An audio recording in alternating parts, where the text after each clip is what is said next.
हमारे state head, आप सभी का शुक्रिया और धन्यवाद। तो संजय चक्रवर्ती जी, कार्यक्रम की शुरुआत आपसे, ये राष्ट्रपति का अपमान करके आप कौन सी राजनीति कर रहे हैं, और दूसरा मुख्य चुनाव आयुक्त को धमकी कि पकड़वा लेंगे, ये कौन सी भाषा है भाई? सबसे पहले आपके दर्शकों को मेरा नमस्कार। राष्ट्रपति जी का अपमान एक शब्द जो है, जिस तरीके से इसको प्रचार प्रसार किया जा रहा था, प्रोटोकॉल के तहत उनको सारे प्रोटोकॉल दिया गया। मुख्यमंत्री नहीं पहुंचे लेकिन मंत्री पहुंचे, अफसर पहुंचे, वहां पे सारी सुविधाएं उनको उपलब्ध कराई गई। लेकिन इसको राजनीतिक रूप से इसको भुनाने की कोशिश की जा रही है। एक राष्ट्रपति एक पद होता है जो सर्वोच्च पद होता है, देश का पहला नागरिक होता है, उसको आदिवासी राष्ट्रपति बोलना ये राष्ट्रपति पद की गरिमा के साथ खिलवाड़ है। और राष्ट्रपति कभी भी जो है इस तरीके से खुद बयान देती हैं तो ये भी जो है किसी न किसी तरीके से बीजेपी के हाथों में वो खेल रही हैं, तो उनको भी इस तरीके से बयान देने से बचना चाहिए था। राष्ट्रपति का अपमान क्या एक बार, ये पहली बार हुआ आपको लगता है? राष्ट्रपति का अपमान जो है, जब संसद भवन का उद्घाटन हुआ था वहाँ राष्ट्रपति को नहीं बुलाया गया।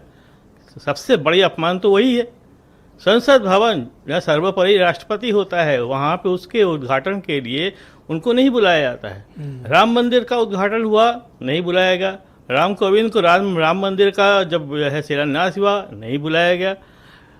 जब आडवाणी जी को और इसकी पीड़ा है आपको कि उनको नहीं बुलाया गया? जी बिल्कुल पीड़ा है, बिल्कुल पीड़ा है। जब आडवाणी जी को भारत रत्न दिया जा रहा था, उस समय भारत रत्न देते समय राष्ट्रपति खड़ी थी और प्रधानमंत्री बैठे हुए थे। वो एक मोमेंट था, बाद में वो बैठी हुई थी। नहीं, अब उस मोमेंट की फोटो लेके आप लोग वायरल कर रहे हैं। वो तस्वीर वायरल है, वो सबको पता है, सबने देखा है, हर आदमी ने देखा हुआ है कि किस तरीके से प्रधानमंत्री खड़े हो सकते थे उस समय। प्रधानमंत्री कह रहे हैं कि आप लोग अहंकार की भाषा बोल रहे हैं। अहंकार की भाषा हम लोग कभी नहीं बोलते। हम लोग जनता के बीच में रहते हैं, जनता के लिए काम करते हैं। जनता ने हमें चुना है और जनता जब तक चाहेगी तब तक हम जनता के लिए काम करते रहेंगे।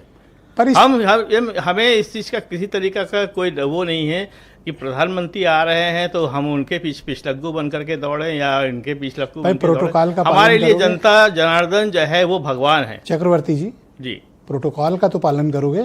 बिल्कुल, प्रोटोकॉल का पालन किया गया है, हमेशा किया गया है। जब प्रधानमंत्री जी आए थे तो उनका प्रोटोकॉल के लिए ममता बनर्जी गई थी ना उस समय। और ये क्या है कि दिल्ली में सरकार बदली तो पकड़वा लेंगे और फिर पकड़ के यहाँ लाएंगे और फिर पब्लिक को सौंप देंगे, मतलब लिंचिंग कराओगे? नहीं, लिंचिंग वाली बात नहीं है। पहली बात ये है कि आपने इतना बड़ा प्रोटेक्शन दे क्यों रखा है? एक मुख्य चुनाव आयोग को आपने ये प्रोटेक्शन कैसे दे दिया कि आप जब तक मुख्य चुनाव आयोग है उस समय उसके बाद भी आप पर कोई एफआईआर नहीं हो सकता? इसका क्या मतलब हुआ? मतलब इसका मतलब यही तो है ना कि आप मुख्य चुनाव आयोग के साथ जो है ये गेम कर रहे हैं, गेम करवा रहे हैं। आप कह रहे हैं बिहार में जो है सत्ता बदली, सत्ता जीती। बिहार एक संयोग था, असली प्रयोग तो बंगाल है एसआईआर का। 1 करोड़ से 1.25 करोड़ के ऊपर जो है नाम काट दिए गए। मुझे आप कुछ डरे हुए लग रहे हैं। नहीं, हमें डर किस बात का? हमें डर किस बात का? तो फिर संयोग प्रयोग कहां से आ गया? असली मतदाता, जब यहाँ का मतदाता अगर वो वोट नहीं डाल पा रहा है तो इसका डर जो लगेगा ना कि किस तरीके से पोलराइज करने की कोशिश की जा रही है, किस तरह से जीतने की कोशिश किया। हमें तो अफसोस है कि वो जो 10 एमएलए हार गए, 100 में से 90 जीते, 10 हार गए। हमें तो उनका अफसोस है कि बेचारे को उनको भी बहुत शुक्रिया आपका। मैं आनंद दुबे, भारतीय जनता पार्टी के प्रवक्ता हूं।